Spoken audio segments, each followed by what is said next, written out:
Okay, here's one that I hear all the time from you libertarians. Taxation is theft. Well, obviously that's not true. Taxation is taxation. Theft is theft. If you want to get down to it, property is theft. Yeah. Every one of your statements is untrue. So how's... I've actually written on this, and I think taxation is theft is a deeply problematic statement. I've explained where libertarians who use it don't really understand all the concepts involved. Taxation is a form of expropriation. Theft is a form of expropriation. Theft is unlawful expropriation. Taxation is expropriation according to a legal some sort of legal principle concocted by a state. Okay, so on a matter of definition, the most reasonable definition at hand, theft and taxation are cousins. One of them is the black sheep, and one of them is the good sheep. However, they're both not very good. They're both expropriation. Now the question, I mean, that's just the case, is that taxation isn't theft as such, but what libertarians, when they say it, are trying to tell you is that the expropriation is bad. What they say is actually the appropriation to private parties of unowned property is a good thing. It's part of the essence of civilization. It has trade-offs, but it is not itself theft. Libertarians all argue this. First come, first serve, and priority to the first comer is actually the most reasonable way to allocate resources in a peaceful society. Libertarians argue that. That's not theft either. But taking something that has been previously squatted on and used by a person and who still maintains to own property is a very bad thing, and it leads to really horrendous consequences. And so to be for thievery is a bad thing. Governments, when they go about taxation, frequently become just very little different from thieves. That's also pretty obvious. The history of taxation in the world is a history of predation on a grand scale that does horrible things to society. Taxation obviously cripples many things that go on, and the classical liberal view of taxation was the only justification for it is the good you can do for all of society. As soon as you take tax monies and start divvying it up to that group or this person or that person, that is, cease to provide a public good and provide a private good, the classical liberals said you were wrong. You basically were on the side of crime at that point. What's the difference between a public good and a private good?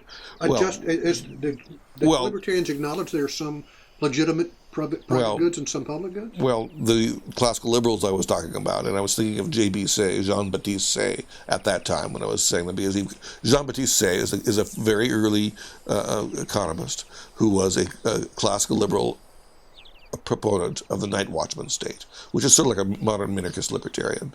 And his basic point is that what is it in all our goods? Well, it's in all of our benefits to provide a system of justice with laws that are just, that defend our rights, and with institutions that defend our rights. Those are all to the good. But when you start taking money from everybody and giving it to a few, just to give it to that few, like we do now with property takings in America. There's the great case of it happens all the time when you take from some people who are misusing the property and give it to somebody else who's going to develop the property. It's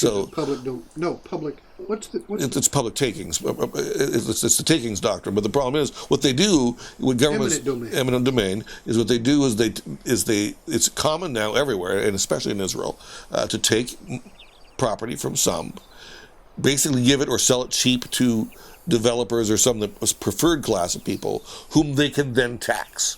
So it's all about taxes. So basically we have a double theft of the original takings of land, a scarce good, and then giving it to somebody that's favored by the state who will then give money back to the state. This is a common practice in the modern world, and libertarians look at it and say this is just crime.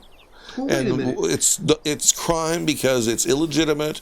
It's crime because it takes, and when the giving it gives is to specific people, not to the. I mean, it's just all the way through it, and they use the term crime just to denote that it's wrong, and basically it's wrong to hurt people and take their stuff. Well, I know libertarians say if you don't pay your taxes, men with guns will show up your house, initiate force, and put you in jail.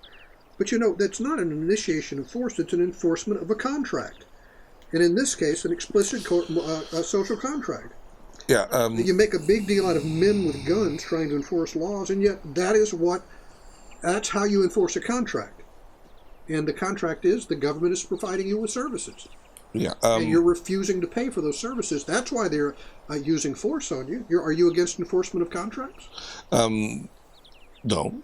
However, the social contract is not like other contracts. It's a contract between you and me is invalidated if one of us has used duress, right? If you torture me to do it or threaten me, if you don't sign this contract, I'm going to murder your wife or I'm going to kill your cat. That invalidates the contract legally.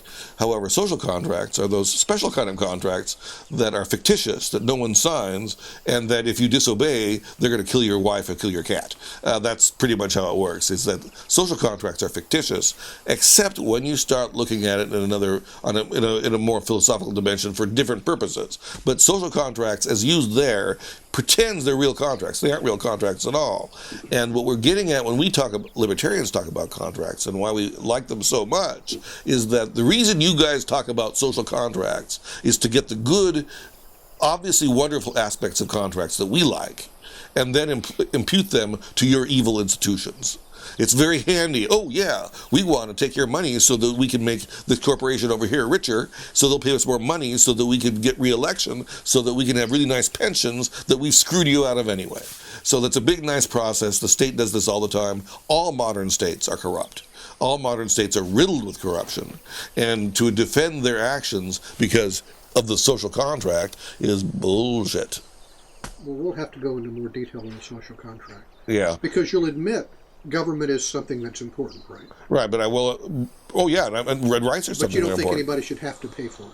Well, no, I think people should pay for it, but they should freely negotiate their contracts. And you should also be able to, in a sense, maybe you should be able to not pay for it. Well, that doesn't sound like libertarianism. That sounds like get something for free. Well, we all get things for free. I get the pleasure of your company for free. You're not charging me a bit. We get all sorts of things from our neighbors for free. The person who keeps their house up really nice is giving a public benefit that I'm not paying for. So you're saying government should be given to us for free? And should be taken away from us for free too. If you want to pay for more government, then you should pay for it. And that's actually how it would work, is that you would pay for the extra government you want. And that is, what do you really want in this world? You want a good relationship with the police, so they'll come to you quickly. You want to have an account with the 911 people, so that when you use 911, it'll actually work. You want an insurance policy, so that when you get somebody sues you, you actually don't ruin your life. There's a whole bunch of... Well, this is all set up already. No, actually, many of them are not. Many of them are actually ill-suited up. We live in a society where if somebody sues you, you can be ruined for life. And that's not in our government, but it makes a lot more sense than half the things the government does. So there might be things that we want in our government contracts that we're not getting now. And we can't get it because they're social contracts rather than actual, real, legitimate contracts.